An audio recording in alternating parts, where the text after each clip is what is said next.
Okay. It's pretty strange for around here to actually have one go south. Yeah.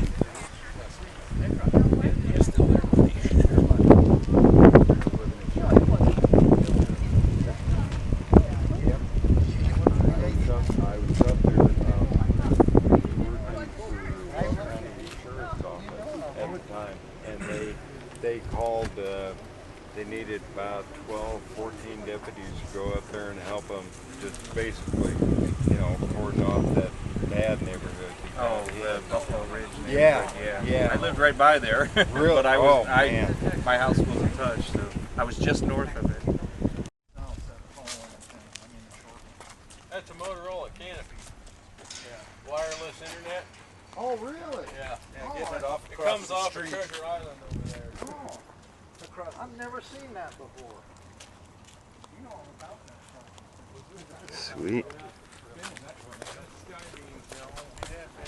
Everything except the company. Oh, I got water out there under the trees. Oh man. This would be cool to own this. Wouldn't it, Aaron? Oh man. Again, with the view of the mountains, it's spectacular. Yeah. Shoot. You could have I'll bet they do have some weddings in that park, maybe. Maybe not.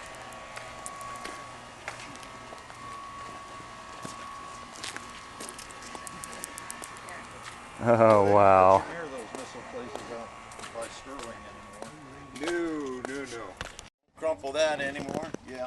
Because then we're just gonna have to start all over again, and they'll all have to blame you. That's it. That's it. All right. Tornado already did that. Yeah. I'm four. That's right. That's right. That's good. I was using you. I knew you. This would be a good spot. It sucks. Hi, my name is Pete Ambrose. I live and work here for Weld County. This is owned by Weld County. There's 17 acres on the site, and that includes the road that you came down on. There's 19,000 square feet underground. This was an ICBM, an intercontinental ballistic missile. It was constructed in 1959, and it was active from 1960 to 1965. There was 9 out of the command out of Warren Air Force Base, Cheyenne, Wyoming, the 5.66 and the 5.49. They're all built about 20 miles apart in a semi-hardened area, and they're good to 25 pounds of pressure per square inch, and they could survive a 1 megaton bomb landing a mile and a half away and up to 500 mile an hour winds. They cost about $3 million in 1959 to build it, $1 million for the missile, and the warhead was about $200,000. It took about a year to build. And out of these 9, there's one of these in Fort Collins behind Ted's place right up the Pooter. Greeley, Nunn, Brigsdale, Hereford, 3 in Wyoming and 1 in Nebraska. Wow. Now people do buy and live in these. This is owned by Weld County. The one in the Pooter is owned by a data storage company. They store archival records in it. The one up by Nunn is owned by a gas and oil company. They test and manufacture gas and oil pipe fittings.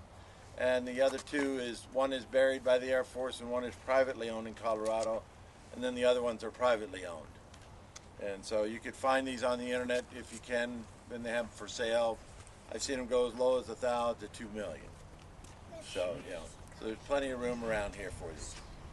I ripped out the fence, ripped off the membrane here, and dented the vents covers.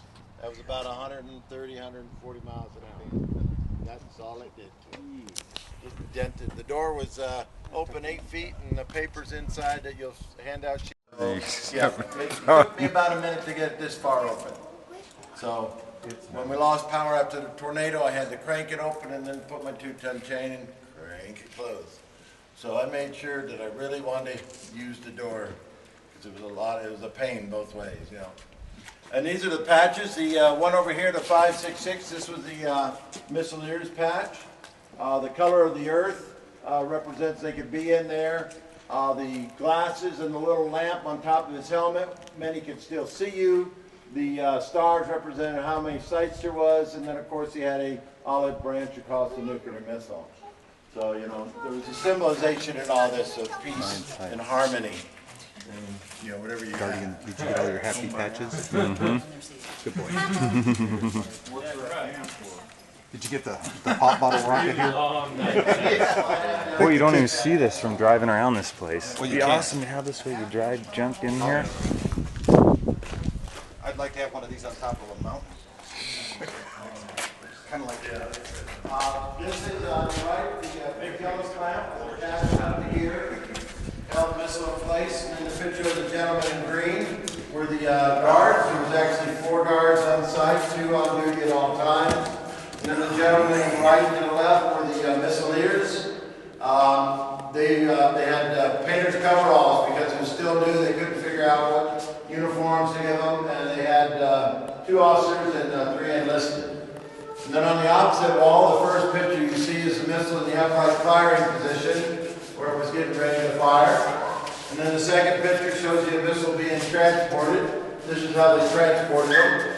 This was close to a 2-stage they had at the time. It was actually a stage and a half. The outer engines and cowling would fall off in flight, and the center was the sustainer. It would continue on in flight. It go about 700 miles in elevation, and it go about 5 to 7,000 miles in about 30 minutes or less. And you had a driver in front, one on the left rear, and one on the right rear. We are an open society. Everybody knows what's going on. So you can see everybody down on the parade as they're showing the new nuclear missile coming in. Because it took a year to build it here, and so there was a lot of money that was poured into the town. Construction workers, concrete, steel. Here, Colorado, Nebraska, Wyoming, and then up here in Minot, North South Dakota with about 200 plus. So these are the only 2 areas that the missiles are at right now.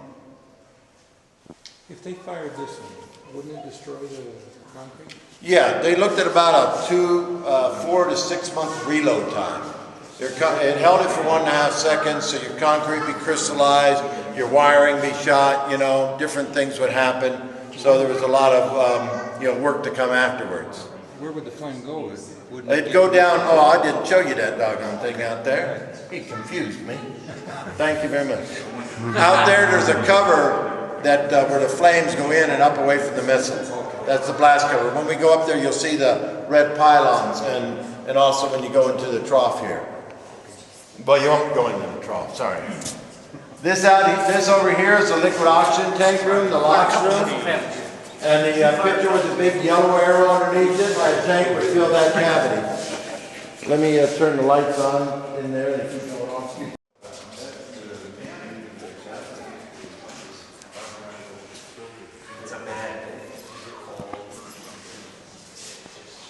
Interrogation chair. Yeah, that's where the liquid oxygen tank was.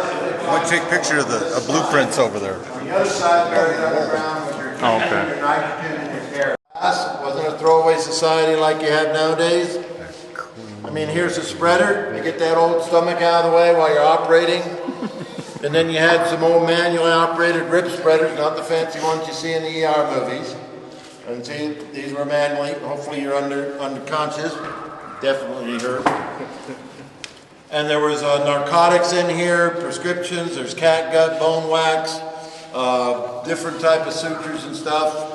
They had medicine here. They had bandages. They had beds in here, food, ration, water, everything you could think of to run it like a hospital. Because back then, Greeley was only about 12,000 people. So this picture here is taken 3 days after Hiroshima. It took that long for dust and clouds to clear. The gentleman who took that, it was top secret. He figured if he took the top secret off, he could keep it, and he gave it to me a few years ago before he passed away.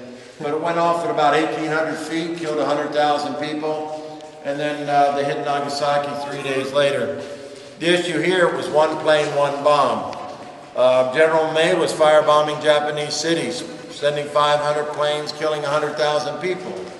American and British allies spent 3 days over Dresden, Germany. 800 planes killed 100,000 people, but that took 3 days. It was one plane, one bomb. So issues came up then. This here is a dose meter. You'd wear it like a pen. What you do, you calibrate it to 0. You'd wear it like a pen, go outside if you need to, come back, hold it up to the light, and it would tell you how much radiation you received. And these were these were kits that you could get for your families. These were family kits. So you can get them for your families.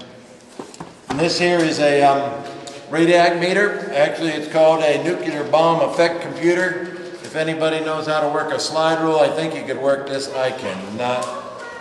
And what this does is it calibrates up to 1,000 rads an hour. Now at 600 rads an hour, everybody's dead within 2 to 4 weeks. So if you got 1,000 rads, you called up the general and said, yeah, I got 1,000 rads. He said, thank you much, and then you keel over dead because, you know, there ain't nothing left of you. And this here is a Brady Act meter. It isn't a Geiger counter. It's used to check for radiation that may be in the area. And then this here, the shelter held 2,300 people. You had food rations, you had a bathroom kit. You had toilet paper, plastic cups, sanitary napkins for ladies, waterless hand cleaner, deodorizing chemical, and plastic gloves. Once your toilet was full, here's your full mark. You move this off to the side. Yeah, I'm going to use you as a for example. You see this thing, it looks medievalish. I mean, really horrible. This guy comes in, his leg's completely cut off. This guy comes in, he has a bad tooth. I got 2,300 people. I got a limited amount of medication. I'm going to give him the morphine. This guy, I'm going to pull the old John Wayne bit. I'm going to put my knee in his chest and pull because I don't have medicine to give him for a lousy old toothache. Sorry, hope you're not going to the dentist. Now you're on everybody's camera too. But you look at this thing, now is there a dentist here? I have yet to find a dentist. I don't think they want to talk with me after I commented like that. But, you know, but this is medievalish. I mean, you know, because who makes the decision to come in here? Well, Greeley's a Republican city. Republicans come in, Democrats what? Now to be nice to the other party, if this site was in Boulder, all the Democrats would come in, the Republicans would. Now, if you're in the green team or whatever the heck, you're libertarian, nobody's going to let you in anyway. So, you know, so somebody would have to make a decision on who comes in and who what. So that's why, you know, this thing I figure is the way it's built. All right? Is there any questions before we go down below? Up there on Lookout Mountain.